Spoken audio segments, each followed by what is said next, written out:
Hey, welcome back. This is the last lesson from Chapter 1, although we are combining Chapters 1 and 2 before we have a first test. I'm Mr. Lambright, and I am here to talk about solving absolute value inequalities. If you have not watched the video on solving absolute value equations, which is the one right before this, please go back. You're not going to understand any of this. But if you are ready to roll, get your notes from Canvas or your notebook or however you're taking notes, let's get started. Okay, so just like with absolute value equations, which had two answers, absolute value inequalities make two inequalities. And when we learned that in lesson 1.6, when you have two inequalities, they either make an and inequality or an or inequality. An and inequality is the kind that's between two numbers. So when I've got less than is going to translate to an and inequality with open circles between the two, and then going between the two circles. Less than or equal to is going to translate to two dots that are closed, and again, it's an and, so it's between the two circles. So when I have an absolute value inequality that says absolute value less than something, a number, or less than or equal to a number, it's going to look like one of these two scenarios. When I have an or inequality, it's going to be the opposite. If it's greater than, absolute value is greater than something, I've got circle, and then going on forever, less than and greater than. It's the opposite. It's not between, it's the outside. Greater than or equal to is the same thing, but the circles are closed. So the first thing we have to do when we get an absolute value inequality is, before we split it up, and we're going to split it up based on this chart, before we do that, we have to figure out what the sign is and what we expect the chart to look like when it's graphed on a number line. This chart also tells us how to set up the equation to solve. So when I have less than, I'm actually going to rewrite it with the negative version of the C number here and the positive version here. Same exact thing. When it's less than or equal to, it's just going to have the equal to's. It's different over here. On the or side, when I get a problem like absolute value of ax plus b is greater than c, and there's a typo here, so we need to fix that. One more reason to pay attention to the notes. We split it into absolute value of ax plus b is greater than positive c, or it's less than negative c. And we need to fix that down here as well. We have two different equations, greater than positive c, or less than or equal to negative c. Let's make it very clear that that's just a negative sign.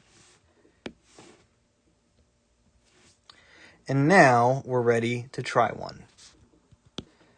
So based on my chart from the last slide, which you can rewind and go back to anytime you need to, although you probably should have that down in your notes, when I have a greater than symbol, I'm going to have open circles and arrows pointing to the outside. According to the chart, I'm also going to have two different equations.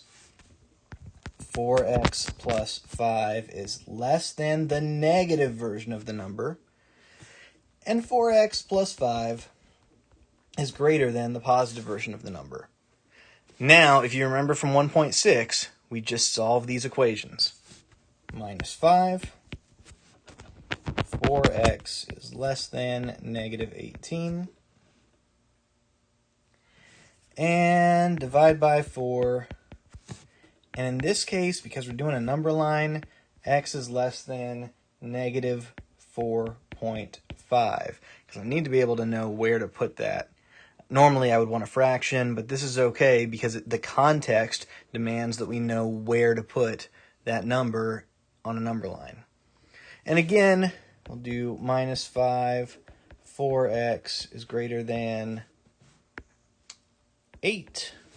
Divide by 4, x is greater than 2. Now we've got a number line.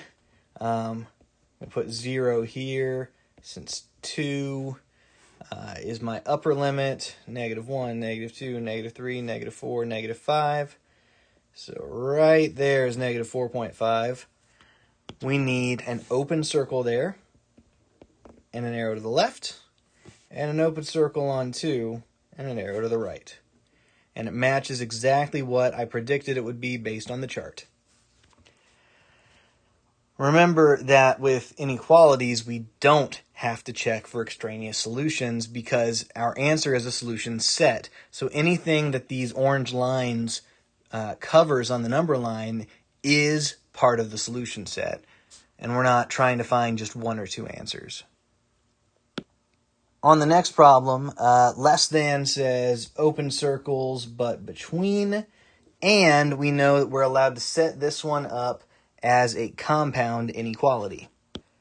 So we're going to put the negative version on the left, less than, the absolute value without the absolute value symbols in between, less than, and the positive version on the right.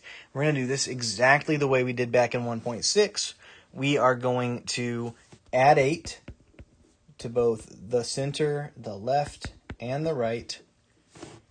We've got 2 is less than 2x is less than 14. We're going to divide by 2 everywhere. 1 is less than x is less than 7. That means I've got empty circles on 1, 2, 3, 4, 5, 6, 7.